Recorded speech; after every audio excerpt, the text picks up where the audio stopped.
Aviso de intenção. Prepare o coração e a mente, pois nos próximos minutos você descobrirá como uma divindade felina ensinou o Egito a transformar fogo em afeto e guerra em segurança doméstica. Fique até o final para entender o ritual secreto que embalou 4 milhões de gatos em linho perfumado e ainda influencia o algoritmo que decide os vídeos que chegam até você. Enquanto acompanha, deixe o like agora mesmo e siga o canal Mitoverso. Essa ação alimenta a chama que mantém vivos os mitos neste nosso templo digital. Respire fundo. Nos episódios anteriores, exploramos a coragem de Anubis entre pirâmides, enfrentamos o olhar que petrifica de Medusa e seguimos o riso travesso de Loki pelos salões nórdicos. Agora, nosso leme aponta para o delta do Nilo, onde ecoa uma pergunta, antiga. De que maneira a chama destruidora do Sol se tornou um ronronar capaz de embalar crianças? A resposta começa quando o Olho de Ra, ainda sem nome gentil, desce à terra na forma de uma leoa colossal chamada Sekhmet. A criatura avança. Como incêndio vivo, reduz inimigos a pó vermelho e quase seca a própria fonte de colheitas que pretende defender. O faraó percebe que governar apenas com terror resulta em trono cercado por ruínas. Então sacerdotes misturam vinho de romã ao sangue das oferendas e, com um ritual narrado no Livro dos Portões, embriagam a leoa. Quando Sekhmet adormece, o olho reflete a si mesmo e divide a chama em 2 reflexos. Um permanece feroz. O outro aprende a aquecer sem consumir. Assim nasce Bastet, filha do mesmo raio solar, mas moldada pelo engenho humano para proteger em vez de devorar. Avançamos dinastias até o período chamado Império Médio. Estamos em 730 a.C., segundo o mural que um escriba chamado Seneb gravou em paredes cobertas de pó de ocre. Nesse registro, Bastet aparece com cabeça de gato, caçadora de cobras, guardiã de grãos, símbolo de proteção íntima que podia habitar o colo das famílias. Esse traço aparentemente suave inaugura grande mudança social. Quem tocar num gato de forma violenta enfrentará tribunal popular. Heródoto, mais tarde, relatará linchamento de um soldado estrangeiro, que matou felino em Pelúsio, prova de que o mito havia se tornado lei não escrita. Perbast, depois chamada Bubastis, ergue templos cujos portões exibem crianças brincando com filhotes em lugar de guerreiros. Ali nasce o festival mais barulhento do Vale do Nilo.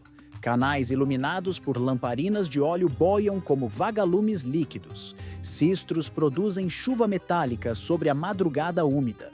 O papiro Ábidos relata que 100.000 peregrinos, todos trazendo gatos vivos ou estatuetas de bronze, movimentavam mais prata em uma semana que o tesouro de Tebas em um mês inteiro.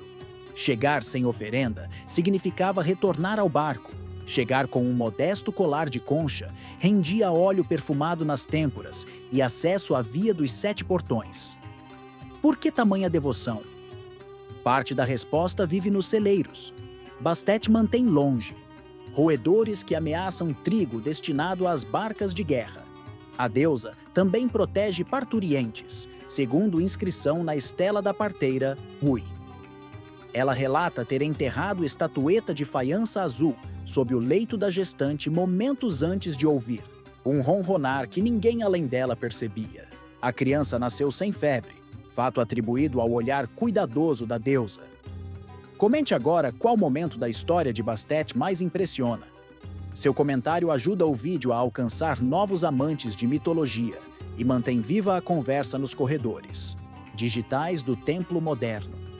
No amanhecer seguinte à cheia do rio, 700 barcas, número que ecoa os 700 raios de Ra, alinham-se diante dos muros brancos de calcário. Cada proa carrega espelho de cobre que reflete a luz nascente sobre obeliscos. Quando todos os feixes convergem, parece que as paredes escrevem em ouro a mensagem: alegria precisa de disciplina para não consumir a própria chama.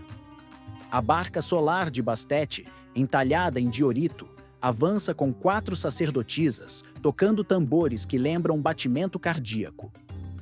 Silêncio absoluto recai quando o casco encosta. Dizem que nesse instante, Bastet percorre invisível o corredor humano, a fim de ouvir pedidos um a um. Cura de febre. Retorno seguro de marinheiro. Colheita sem gafanhotos. Sob as ruas ensolaradas, espreita outra história. Túneis convertidos em necrópole guardam milhões de felinos mumificados, um para cada súplica atendida. Os nichos perfumados com resina de pinheiro ainda exalam aroma que guia arqueólogos como brasas de incenso invisíveis. A professora Salima Ikram descreve aproximadamente 4 milhões de exemplares exumados em 700 metros de galeria. Cada camada de linho revela a economia religiosa. Fazendeiros trocavam sacas de cevada por gato embalsamado na esperança de ver os ratos desaparecerem dos campos. A deusa também transforma a cultura material. Pingentes em forma de gato entram na moda popular. Espelhos circulares, chamados olho de Bastet, acompanham damas nobres. Acredita-se que intensificam beleza sob bênção felina. Perfumes à base de mirra e óleos cítricos ganham o nome Bastina. Conforme receita guardada no Manual Médico de Tebas, tábua 21. Até bibliotecas sentem a influência.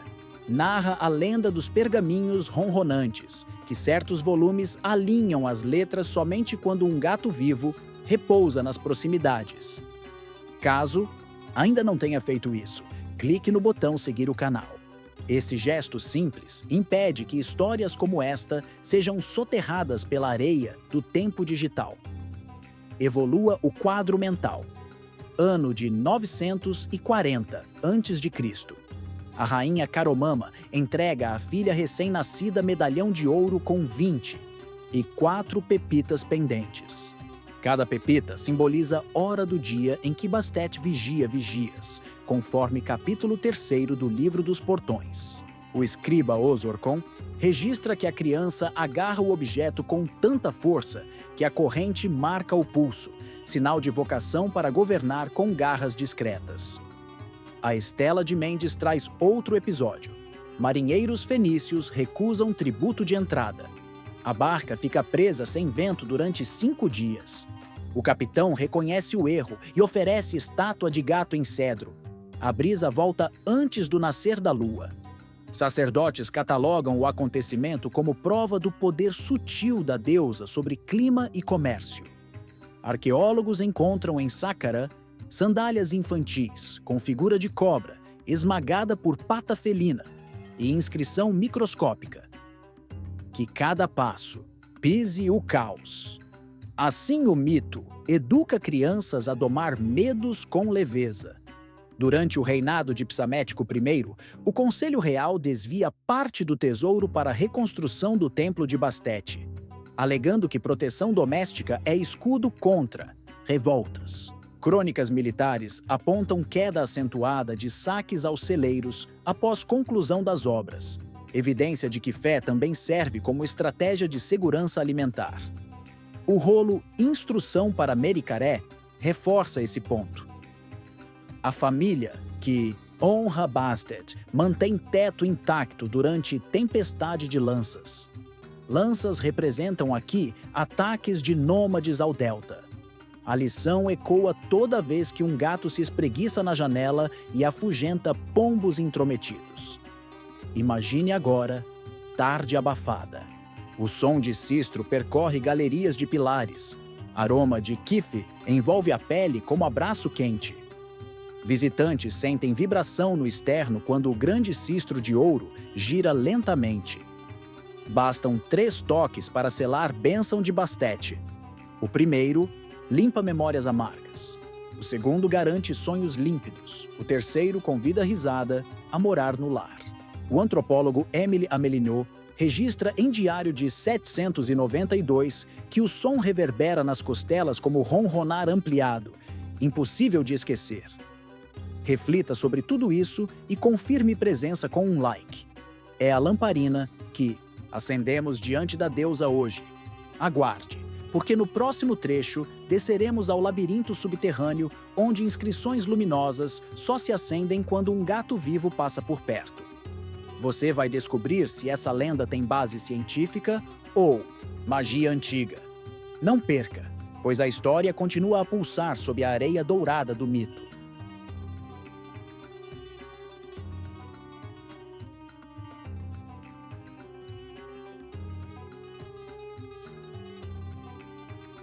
A procissão havia terminado. Os sistros silenciaram, e o pôr do sol dourava as muralhas de Perbast como se o próprio Ra descesse para descansar junto dos mortais. A celebração que consagrava Bastet à vista de todos dava lugar, agora, a uma etapa mais reservada do culto.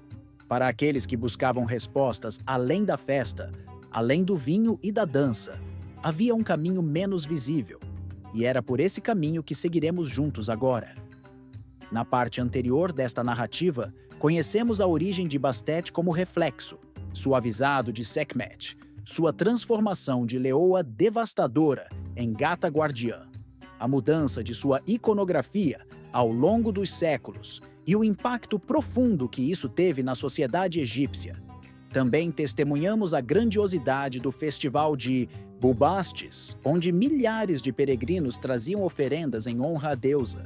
Mas o que nem todos sabiam é que Bastet possuía também um culto oculto, subterrâneo, silencioso, onde os rituais não se faziam com instrumentos ou danças, mas com respiração contida, olhos atentos e fé absoluta na presença daquilo, que não se vê. Logo após os festejos públicos, um grupo restrito de sacerdotes, escribas e iniciados era conduzido a uma entrada lateral do templo principal. Essa passagem levava a uma escadaria longa, em espiral, que descia para debaixo do Dies Solo. Era chamada de O Caminho da Boca Fechada, e o nome não era à toa. Quem ali entrasse precisava permanecer em completo silêncio, até retornar à superfície. O motivo, segundo o pergaminho de Nezemket, um manuscrito datado de aproximadamente 910 a.C., era que Bastet ali se manifestava em forma de pensamento, e qualquer som desnecessário poderia interromper a mensagem que só se ouvia com o coração. Ao final da escadaria, o visitante chegava à galeria dos Mil Ronronares. O nome causava estranhamento aos estrangeiros, mas os egípcios compreendiam o sentido profundo. Era o local onde repousavam milhares de gatos mumificados, considerados enviados da deusa. Arqueólogos modernos, como a renomada egiptóloga Salima Ikram, estimam que mais de 4 milhões de gatos tenham sido cuidadosamente embalsamados e sepultados nesse e em outros complexos associados ao culto de Bastet. Muitos desses felinos foram oferecidos como forma de agradecimento por curas alcançadas, proteção recebida ou pedidos atendidos. Cada gato mumificado trazia sob suas bandagens um pequeno rolo de papiro com inscrições hieráticas, orações, nomes de devotos, desejos, pactos. Uma das orações mais comuns encontradas era: que Bastet durma junto ao berço da minha filha, gravada centenas de vezes, com caligrafias diferentes, em diferentes séculos. O templo também funcionava como uma espécie de oráculo para os iniciados. Era comum que sacerdotes se deitassem junto às tumbas dos gatos, durante horas, em busca de visões ou sonhos reveladores. O próprio sumo sacerdote, Panessi, de acordo com um relato conservado no templo de Karnak, teria recebido, em sonho, nesse espaço sagrado, a revelação de uma praga iminente que afetaria os grãos do delta. Bastet o teria avisado com o simples gesto de uma gata subindo em sua cama e lhe arranhando suavemente a palma da mão esquerda. Ele acordou e relatou o sonho ao faraó, que, por precaução, reforçou os celeiros. Quando a seca veio, meses. Depois, o Egito estava preparado. Esse culto subterrâneo também ensinava que Bastet não era apenas a guardiã dos lares, mas a vigilante das fronteiras invisíveis. A entrada para a câmara seguinte era feita por um corredor adornado com pinturas em azul profundo. As paredes representavam gatos caminhando sobre o céu noturno, com estrelas sob as patas e olhos brilhando como luas crescentes. Era chamada de a Trilha das Patas Cósmicas. O simbolismo era claro. Bastet também guiava os mortos na travessia para o Duat, o reino dos mortos. Embora Anubis fosse o condutor principal das almas, Bastet protegia as almas femininas e infantis, mantendo-as longe de entidades corrompidas e espíritos vingativos. Algumas passagens do Papiro de Ani, popularmente conhecido como o Livro dos Mortos, fazem alusão direta a uma deusa gato que afasta demônios com seu olhar e embala as almas com sua cauda em espiral. Essa referência, muitas vezes atribuída a Bastet, indica sua presença silenciosa nas margens do mundo visível. No centro do complexo subterrâneo havia a Sala dos Três Espelhos. Não se tratava de espelhos comuns, mas de placas de cobre polido, penduradas de forma que qualquer um que entrasse pudesse ver não apenas seu próprio reflexo, mas versões possíveis de si mesmo. O guerreiro que não foi, a mãe que poderia ter sido, o velho que talvez ainda viria a ser. Era dito que Bastet, como deusa da intuição, mostrava nessas imagens não o futuro, mas os caminhos possíveis. E cabia ao devoto decidir qual deles valia ser perseguido. O escriba Djed Hotep, no manuscrito Luz dos Olhos da Deusa, descreve sua experiência na sala como ver-se andando por trilhos que ainda não existiam e escolher, em silêncio, qual pisar primeiro. Ao sair da sala, os devotos recebiam uma pequena pedra polida, muitas vezes em forma de olho felino ou de pata de gato.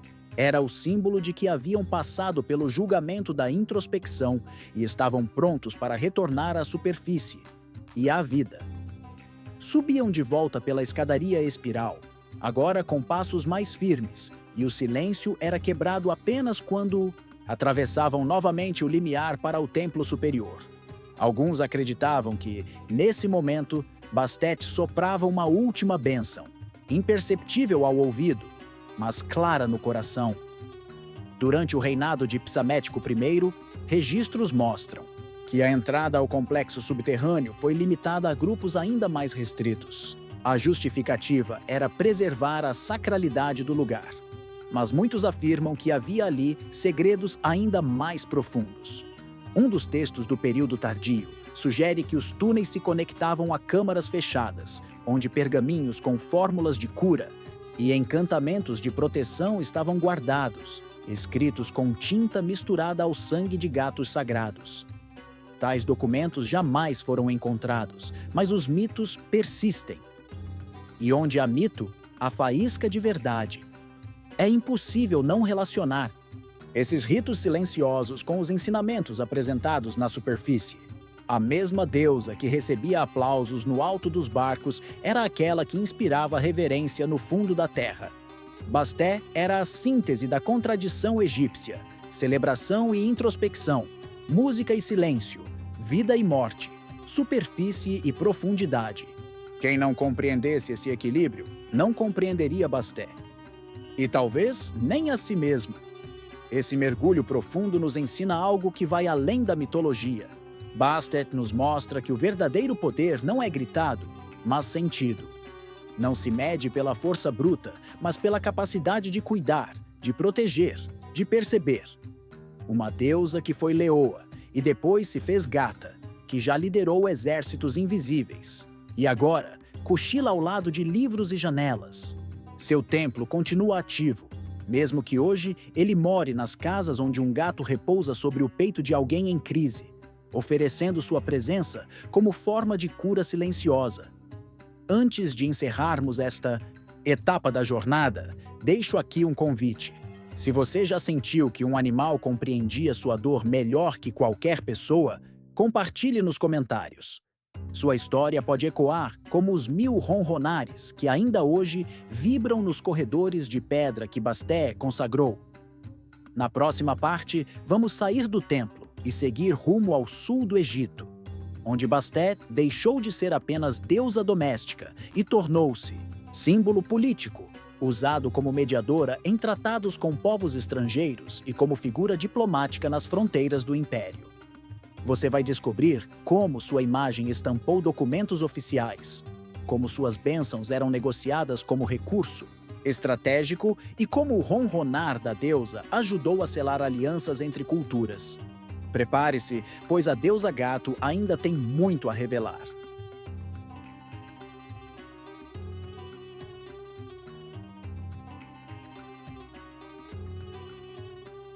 A travessia pelas galerias subterrâneas deixou uma lição gravada não só nas paredes do templo, mas também na memória dos que por lá passaram.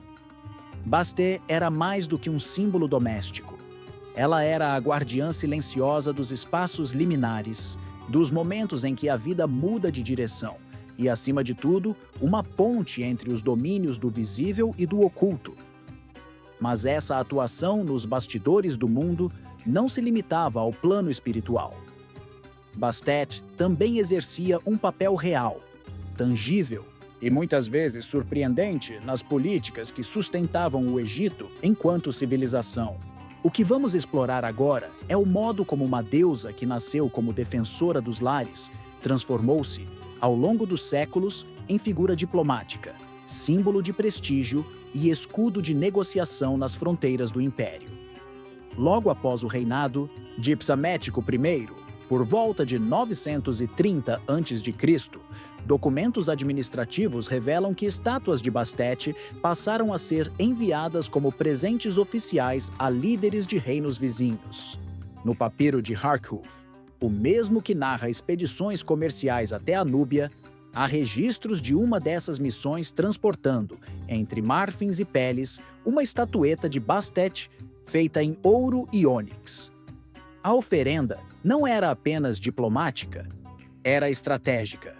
O povo núbio, conhecido por sua espiritualidade animista, interpretava o gesto como um pedido de proteção e uma aliança baseada na confiança. De certa forma, ao compartilhar sua deusa, o Egito também estendia uma promessa de estabilidade e paz.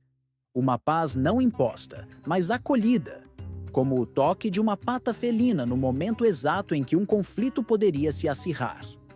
O uso da imagem de Bastet como intermediária não parava aí. Durante o período saíta, líderes do Baixo Egito ordenaram que o rosto da deusa fosse gravado em medalhões distribuídos entre os generais antes de campanhas militares.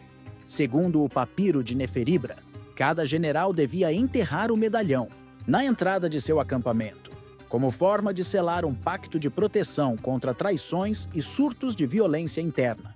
Essa prática tornou-se tão popular que os soldados passaram a carregar pequenos pingentes de prata em forma de pata de gato presos aos cintos, convencidos de que tal símbolo desviava flechas e acalmava ânimos exaltados. O mais curioso é que, em diversos relatos da época, encontramos menções a sonhos serenos antes das batalhas, sempre atribuídos à presença espiritual de Bastet.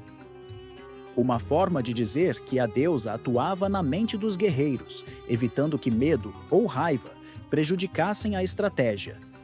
Em paralelo, os templos dedicados a Bastet expandiam sua influência como centros de ensino e resolução de conflitos civis. O templo de Bubastis, já consagrado como sede das grandes celebrações, passou a acolher também escolas para escribas, artesãos e curadores. Cópias do chamado Manual da Escuta Silenciosa, conservado no Museu do Cairo, revelam que os aprendizes eram treinados a decifrar sinais sutis. O movimento das folhas ao vento, a direção do olhar de um gato, o ronco de um felino no meio da noite, como parte da educação espiritual e prática. A ideia era clara. Bastet ensinava que quem observa sem pressa percebe antes, e que a vitória, em qualquer campo da vida, pertence àquele que enxerga sem precisar invadir. O templo se tornou uma espécie de centro de mediação, onde disputas familiares e comerciais eram resolvidas com base na escuta atenta e em metáforas extraídas da conduta dos gatos. A importância de Bastet como referência diplomática fica ainda mais evidente quando analisamos o chamado Tratado de Khentikheti, firmado entre líderes egípcios e representantes líbios da Confederação Meshwesh. Nesse documento, redigido em hierático simplificado e gravado em uma laje de calcário, o símbolo principal que sela o acordo não é o tradicional Ankh da vida ou a pena de Ma'at, mas sim a imagem de uma gata sentada, com olhos semicerrados e um colar de contas azuis pendendo do pescoço.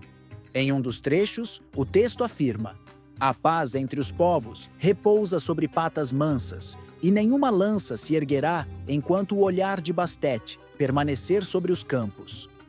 Essa frase, repetida em inscrições posteriores, tornou-se uma espécie de lema da diplomacia no período final do terceiro período intermediário. É fascinante observar como o poder simbólico da deusa afetava a política com tanta profundidade. Em tempos em que a diplomacia era feita com promessas, sangue e ouro, o simples ato de oferecer a imagem de Bastet simbolizava um gesto de civilidade e respeito mútuo. De forma discreta, ela moldava as decisões de paz. Isso ficou tão evidente que no templo de Neith, na cidade de Sais, uma sala inteira foi dedicada às alianças felinas. Lá, escribas registravam todas as expedições diplomáticas em que a imagem de Bastet fora utilizada como símbolo de boa vontade. Em uma dessas inscrições, datada de aproximadamente 910 a.C., lê-se que a imagem da deusa havia sido enviada em missão ao reino de Cush, envolta em tecido de linho tingido com açafrão, e foi recebida como sinal de que o povo do Nilo oferece paz antes da lança. Também é nesse período que as estátuas de Bastet começam a aparecer com adornos mais refinados. Pulseiras de prata nos tornozelos, brincos cravejados de lápis-lazuli e coleiras entalhadas. Com hieróglifos de proteção e prosperidade, essas estátuas não eram simples ornamentos, mas verdadeiros objetos diplomáticos que serviam como embaixadores silenciosos do Egito. Uma delas, atualmente preservada no Museu de Berlim, traz inscrições que indicam sua origem como presente ao rei de Biblos, e junto a ela foi encontrado um rolo de papiro com bênçãos escritas em egípcio e traduzidas para o idioma local. Isso demonstra não apenas a importância cultural de Bastet, mas sua incrível capacidade de adaptação simbólica, sendo compreendida, respeitada e até adorada em contextos muito além do seu berço original. Se tudo isso te surpreendeu até aqui, imagina o que ainda está por vir. Deixe um comentário agora, dizendo em que outro aspecto você acha que Bastet poderia ter influenciado além da diplomacia e da fé. Seu comentário ajuda a expandir o universo do canal e nos permite aprofundar ainda mais os próximos episódios. Mas Bastet não era só um símbolo político.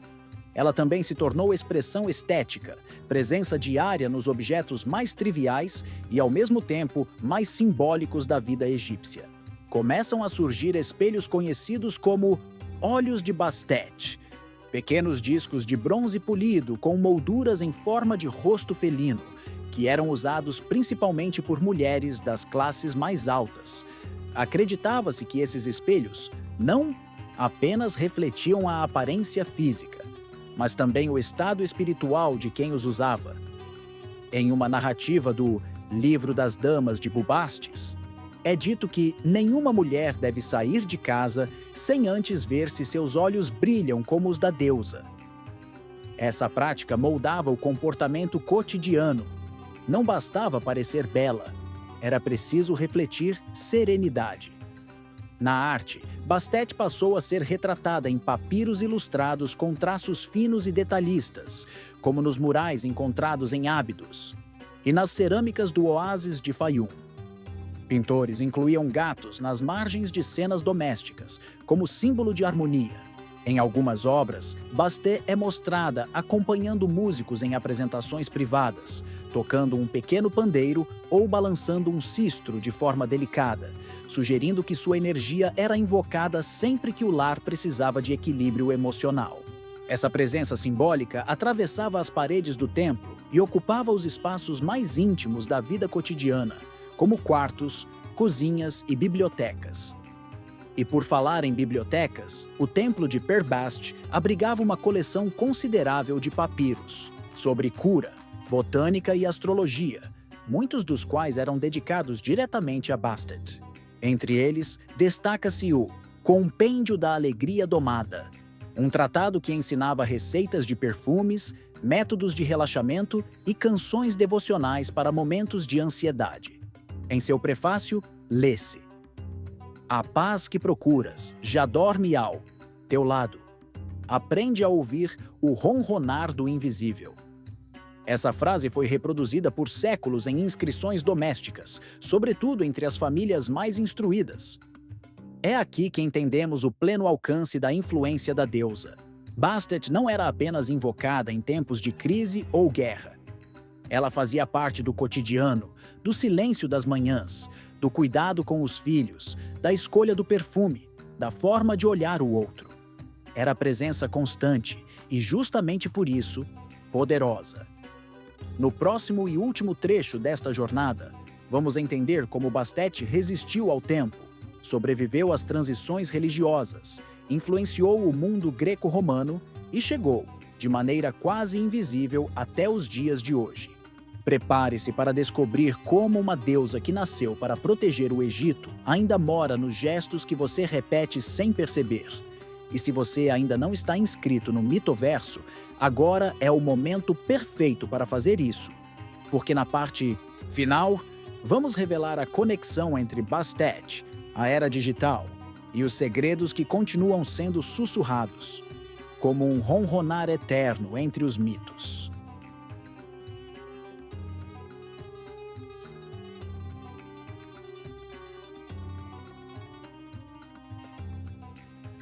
Enquanto as sombras se alongavam no deserto e os dias de ouro dos faraós começavam a desaparecer sob a poeira do tempo, uma pergunta silenciosa ecoava pelos templos vazios. Qual o destino dos deuses quando as crenças mudam? Para Bastet, Apates de Morto, resposta veio com a mesma elegância com que sempre caminhou entre os homens. Ela permaneceu. Não com a força de um trovão ou com a arrogância das divindades que exigem exércitos, mas com a presença constante e discreta que só os símbolos verdadeiros conseguem sustentar.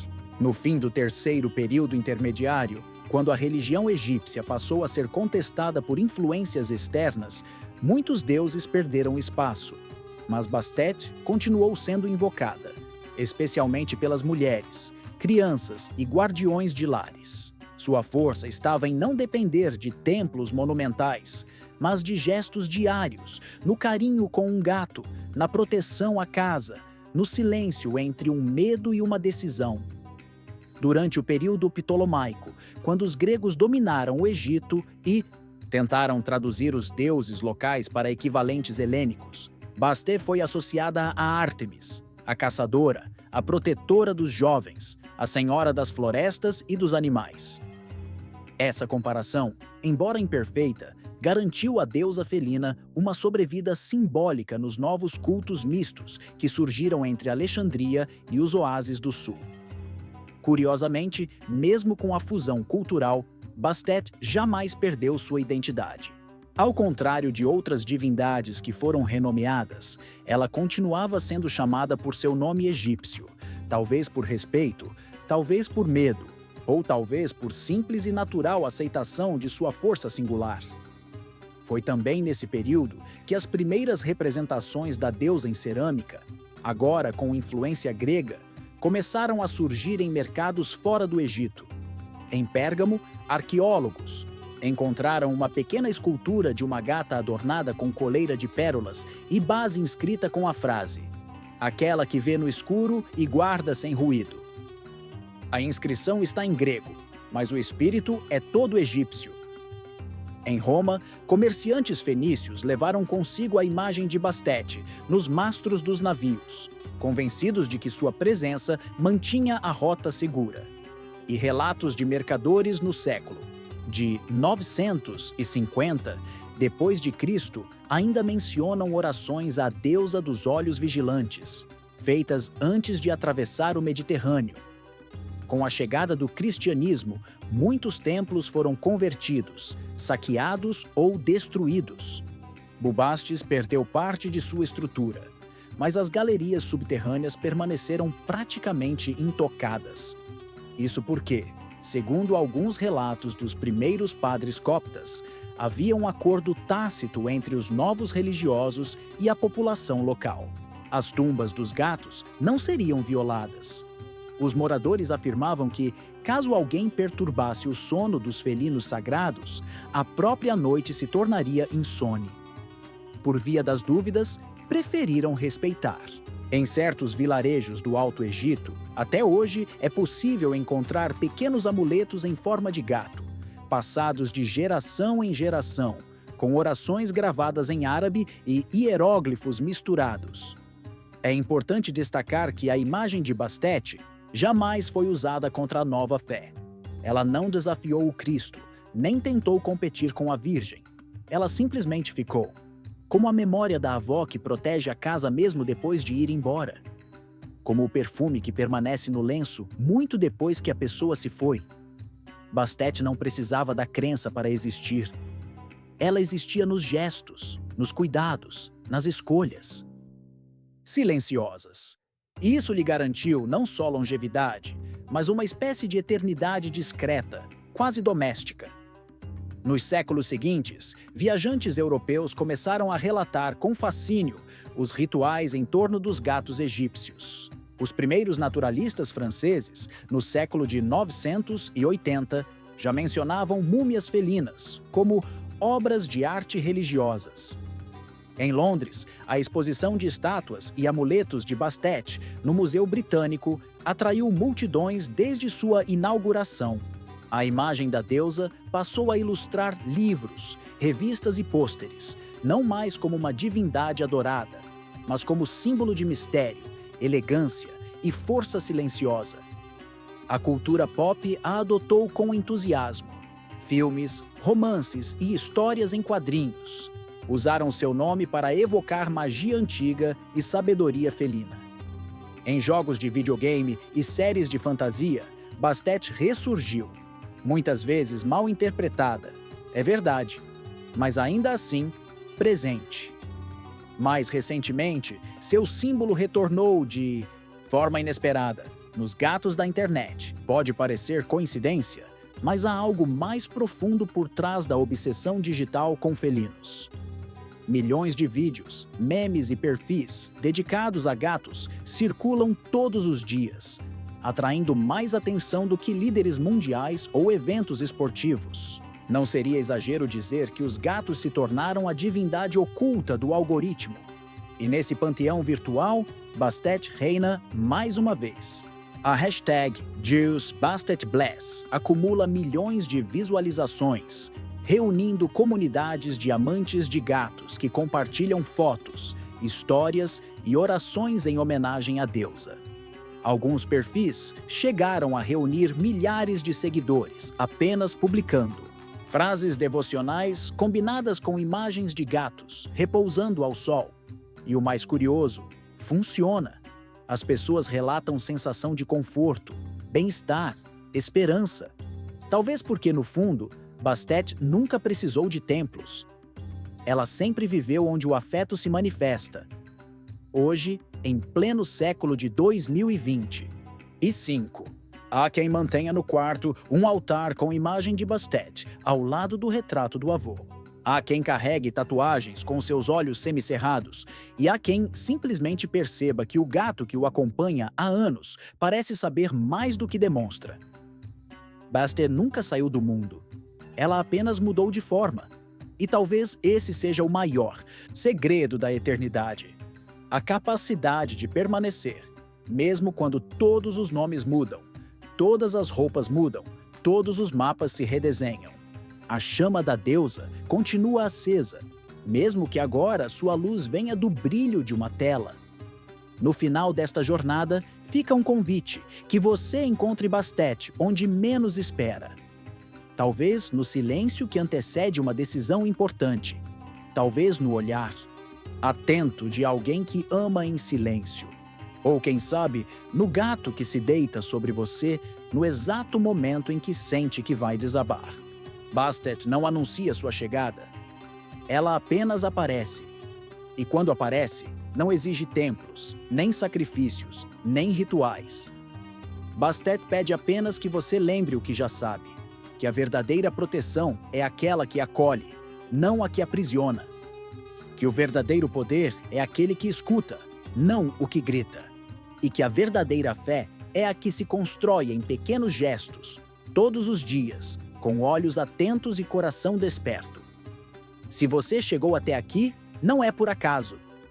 O caminho que percorremos juntos foi mais do que uma visita ao Egito Antigo. Foi uma viagem para dentro daquilo que nos torna humanos.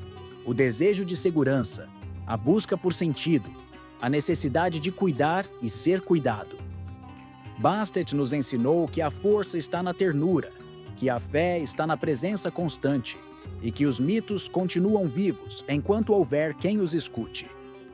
Por isso, se você sentiu que esta história ressoou em você de algum modo, considere se inscrever no canal Mitoverso. Aqui, histórias como essa não apenas são contadas, elas são preservadas, ampliadas, celebradas. E cada inscrição é como um novo passo dentro desse templo que construímos juntos, feito de palavras, curiosidade e reverência. Até a próxima jornada. Que Bastet vigie seu caminho, com olhos atentos, patas suaves e um coração que sabe quando silenciar e quando ronronar.